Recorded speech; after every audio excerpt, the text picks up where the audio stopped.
નમસ્કાર વિદ્યાર્થી મિત્રો, ધોરણ 12 સંસ્થાકીય મનોવિજ્ઞાનની અંદર આપણે પ્રસ્તાવના જોઈ કે આપણા રોજિંદા જીવનની અંદર આપણે ઘણી બધી શાળા, કોલેજ, પોસ્ટ ઓફિસ, બેંક, વિમાનની કંપનીઓ, પોલીસ સ્ટેશન, મામલતદાર ઓફિસ વગેરે જગ્યાએ જઈએ છીએ, જેને સંસ્થા કહેવામાં આવે છે. સંસ્થાની અંદર શું હોય છે તો કે એક બિલ્ડિંગ હોય, કર્મચારીઓ હોય અને સાધન સામગ્રી હોય. કે સંસ્થાનું મુખ્ય કાર્ય શું એ આપણે જોયું કે જે તે વ્યક્તિના લક્ષ્ય ને પાર પાડવું, અને આની અંદર અનેક કર્મચારીઓ મળીને જે તે વ્યક્તિનું જે લક્ષ્ય હોય છે એ લક્ષ્ય જે તે વ્યક્તિ એકલો પાર નથી પાડી શકતો, એના એ લક્ષ્યને પાર પાડવા માટે સંસ્થાનું નિર્માણ કરવામાં આવ્યું છે.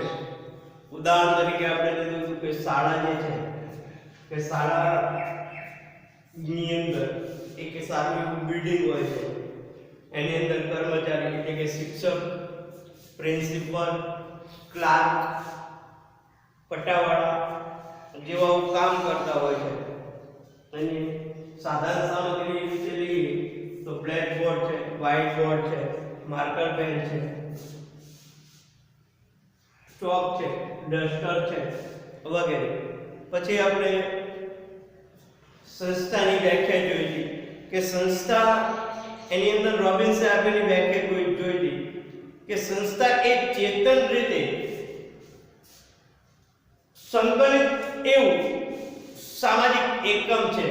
સંસ્થા શું કે ચેતન રીતે એટલે કે માનસિક રીતે સંકલિત થઈ એટલે કે એકબીજા સાથે મળી એક એવું સામાજિક એકમ છે કે જે બે કે તેથી વધુ વ્યક્તિઓની બનેલી હોય છે કે બે થી વધારે વ્યક્તિઓ હોય છે તથા સમાન લક્ષ્ય સિદ્ધ ને પ્રાપ્ત કરવું કે એનો હેતુ મોટા ભાગે કાર્યરત છે. કે સંસ્થાનો મુખ્ય હેતુ શું છે તો કે જે લક્ષ્ય હોય એને પ્રાપ્ત કરવા ના હેતુથી મોટા ભાગના કર્મચારીઓ કાર્યરત હોય છે. એવી રોબિન્સે આપેલી વ્યાખ્યા જોઈ હતી. એ પછી આપણે સંસ્થાના જે લક્ષણો જે છે એના વિશે વાત કરવાની છે.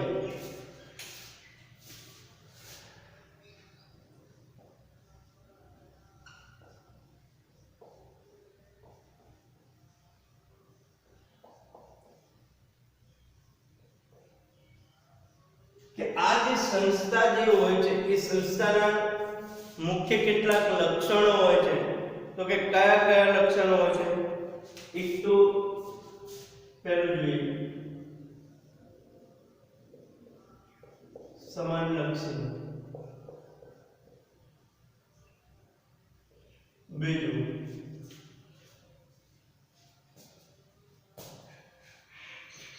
પ્રયત્નોનું સંકલન,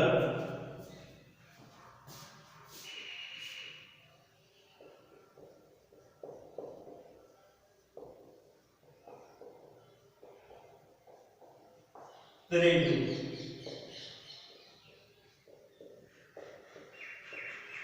શ્રમ વિભાજન, ચોથું જવાબદારી અને અધિકાર.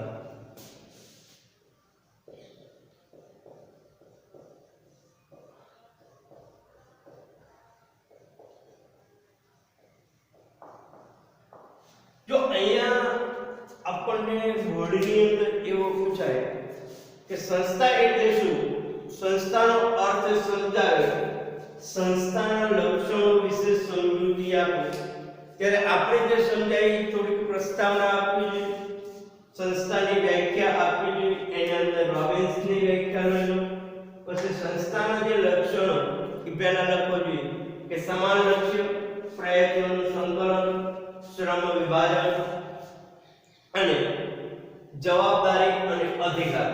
એની અંદર આપણે આ દરેક જે લક્ષણો જે છે એને એક પછી એક સમજીએ. એમાં પહેલું લક્ષ્ય જે છે સમાન લક્ષ્ય, કે સંસ્થાનું મુખ્ય લક્ષણ એ છે કે એક સંસ્થાની અંદર જે કર્મચારીઓ કામ કરે છે એ દરેક કર્મચારીનું લક્ષ્ય સમાન હોવું જોઈએ. કે આપણી સંસ્થામાં જે કોઈ વ્યક્તિ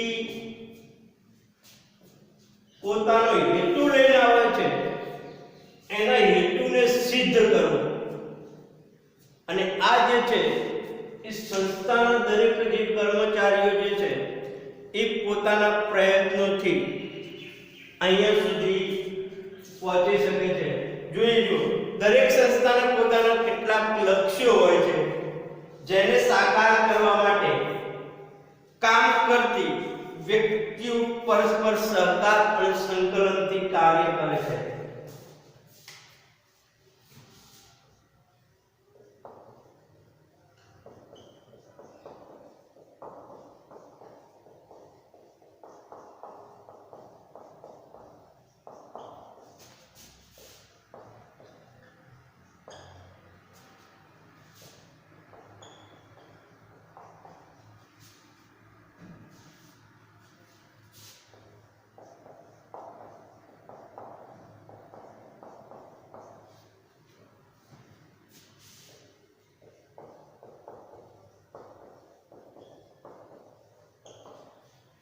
એમનું સમાન એક જ લક્ષ્ય હોય છે કે આવનાર જે વ્યક્તિ છે એનું કાર્યને પાર પાડવું.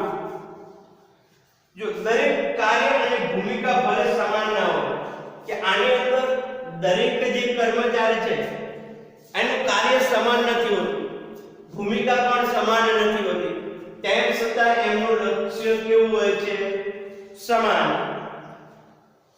દરેક વ્યક્તિઓ સંસ્થાના સમાન લક્ષ્ય કે લક્ષ્યો માટે મથતા રહે છે. ઉદાહરણ તરીકે આપણે લેવું હોય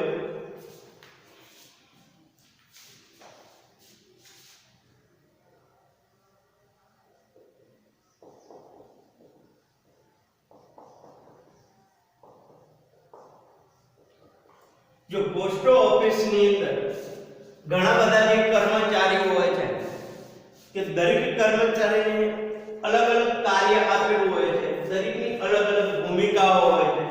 એની અંદર કોઈ જો સ્પીડ પોસ્ટ હોય, મની ઓર્ડર હોય, એને સ્વીકારવાનું હોય, એક જણ એની અંદર વજન કરતો હોય, કોઈ એની અંદર એન્ટ્રી પાડતો હોય, કોઈ ટિકિટ લગાવતો હોય, કોઈ એ જે ટપાલો ભેગી કરી એક જગ્યાએથી બીજી જગ્યાએ પહોંચાડતો હોય, અને કોઈ એની એન્ટ્રી પાડતો. એટલે સંસ્થાના જે છે કાર્ય અને ભૂમિકા અલગ અલગ હોય, પણ એમનું લક્ષ્ય જે તે વ્યક્તિની ટપાલ અથવા મની ઓર્ડર અથવા સ્પેસ પોર્ટ જે છે એ જે તે સ્થળે સમયને અનુરૂપ પહોંચાડવું એવું સમાન લક્ષ્ય હોય છે. અને સમાન લક્ષ્ય સાથે આ દરેક કર્મચારીઓ પોતાનું કાર્ય કરે છે. બીજું લક્ષણ પ્રયત્નોનું સંકલન.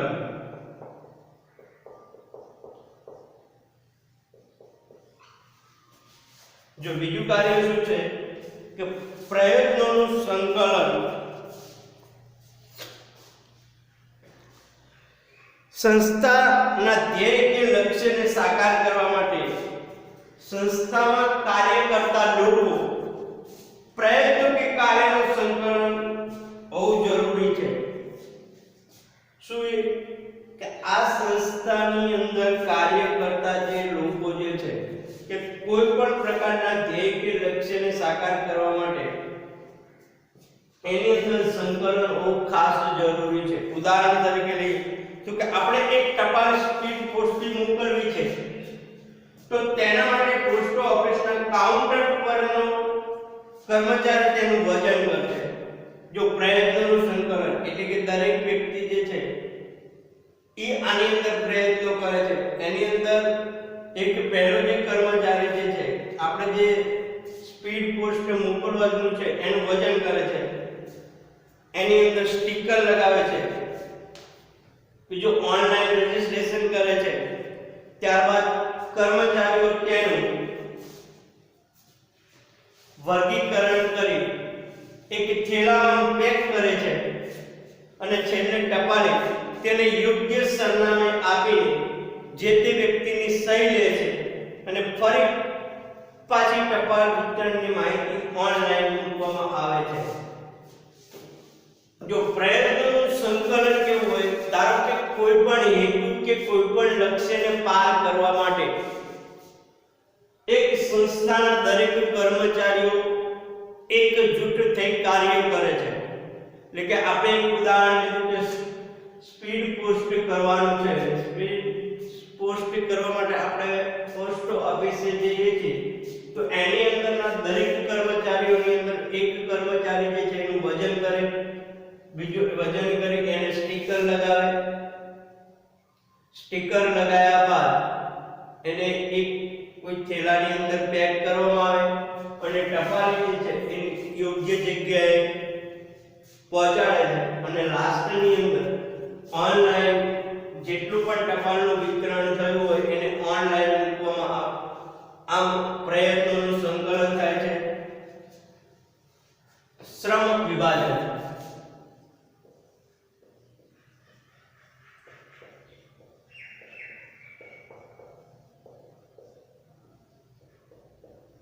જો શ્રમ વિભાજનની અંદર શું હોય તો કે કામ જે સોંપેલું છે દરેક કર્મચારી એનું અલગ અલગ વિભાજન કરે. આ લક્ષ્યો પ્રયત્નના સંકલન સાથે જોડાયેલા છે કે જે વ્યક્તિ પ્રયત્નોનું સંકલન કરે છે એ રીતે એ કામ કરે છે. સંસ્થાના કાર્યો પૈકી જુદા જુદા કામની સોંપણી એ શ્રમ વિભાજન દ્વારા શક્ય બને છે. એટલે કે કર્મચારીઓ જે છે એને અલગ અલગ કાર્ય સોંપવું એ એમને શ્રમ વિભાજન દ્વારા, જો આ શ્રમનું જે વિભાજન છે એ કાર્ય આધારિત હોય છે.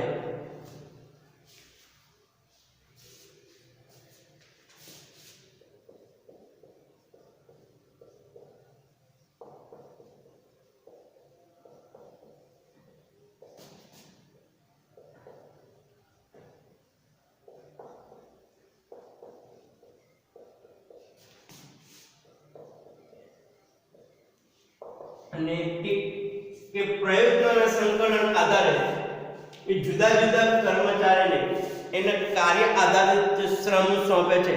જો કર્મચારીની આવડત અને કૌશલ્યના આધારે તેઓના કાર્ય માટે તાલીમ અપાય છે.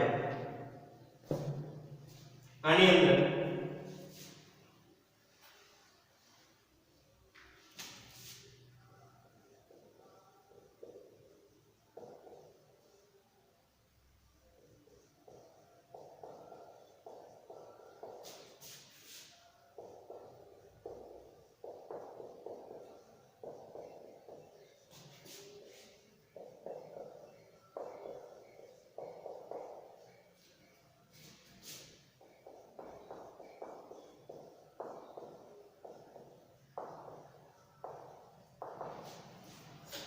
કે જે કર્મચારીઓ છે એક સંસ્થાની અંદર એક કર્મચારીને જે પ્રયત્નોનું સંકલન છે એના આધારે કામની ફાળવણી કરવામાં આવે છે. એટલે કે જે કર્મચારીની જેટલી આવડત છે એનામાં જે કૌશલ્ય છે એ આધારે એને તાલીમ આપવામાં આવે છે.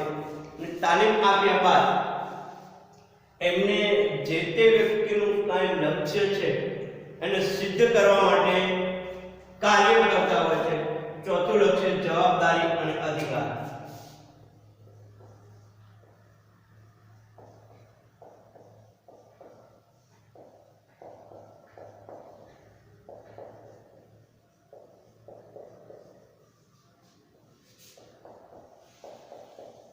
જો એક સંસ્થાની અંદર જેટલા પણ કર્મચારીઓ કામ કરે છે એની અંદર દરેક કર્મચારીને અલગ અલગ જવાબદારી સોંપેલી હોય કે ધારો કે દિવસ દરમિયાન જેટલા પણ સ્પીડ પોસ્ટ આવે, મની ઓર્ડર આવે, એની એન્ટ્રી પાડવી, યોગ્ય જગ્યાએ એને પહોંચાડવું,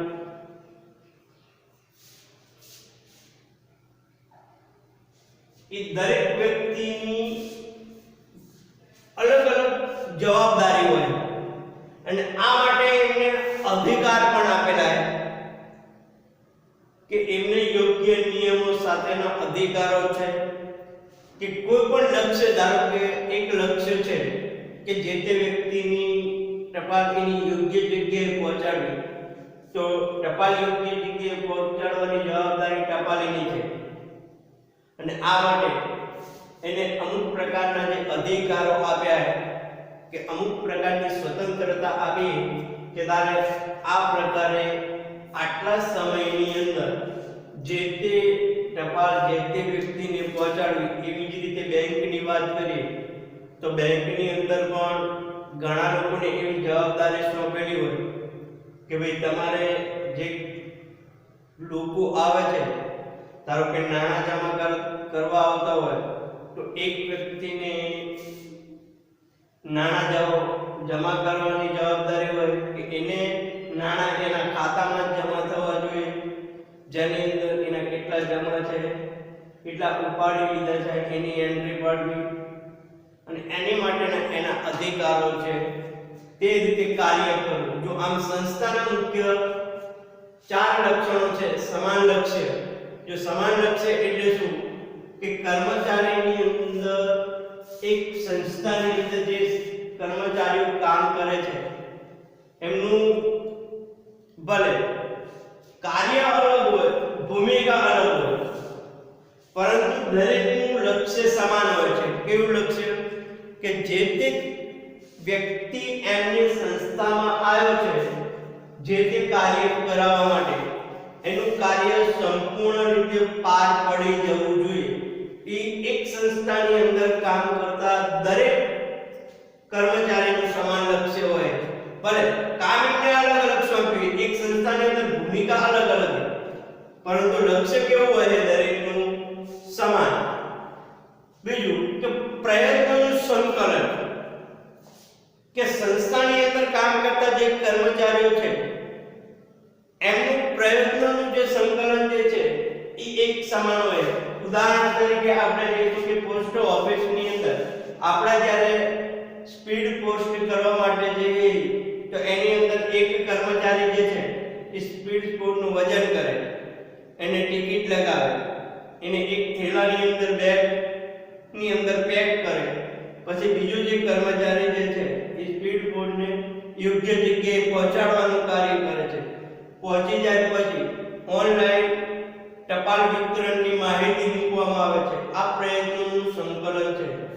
ત્રીજું લક્ષણ જે છે શ્રમ વિભાજન, કે એ પણ પ્રયત્નોના સંકલન આધારિત હોય છે કે દરેક કર્મચારીને પોતાની યોગ્યતા મુજબ અને કૌશલ્ય મુજબ કામની સોંપણી કરવામાં આવે અને કામનું વિભાજન કરવામાં આવે અને એવી માટે એમને યોગ્ય રીતે તાલીમ પણ આપવામાં આવે કે જેથી એમને જે કાર્ય સોંપ્યું એ કાર્ય યોગ્ય રીતે અને યોગ્ય સમયે પહોંચી જાય. ભાઈ જવાબદારી અને અધિકાર, કે જે તે સંસ્થાની અંદર કામ કરતા કર્મચારીઓને યોગ્ય પ્રકારની જવાબદારી સોંપેલી હોય કે એ જવાબદારીઓ પોતાના ઓફિસ વર્કના સમય દરમિયાન ફક્ત ને ફક્ત એની જવાબદારી એ જ છે કે એને ઓફિસ કે એક સંસ્થાનું કાર્ય કરવું અને આ માટે એને ચોક્કસ અધિકારો પણ આપેલા હોય છે. સંપૂર્ણ રીતે કે એક સંસ્થાનું મુખ્ય લક્ષ્ય શું છે કે જે તે વ્યક્તિ જે છે એના લોકોનું કાર્ય પાર પાડવું અને એની માટે આ 4 જેટલા લક્ષણો જે છે એ લક્ષણો આધારિત સંસ્થાના લોકો કાર્ય કરતા હોય છે.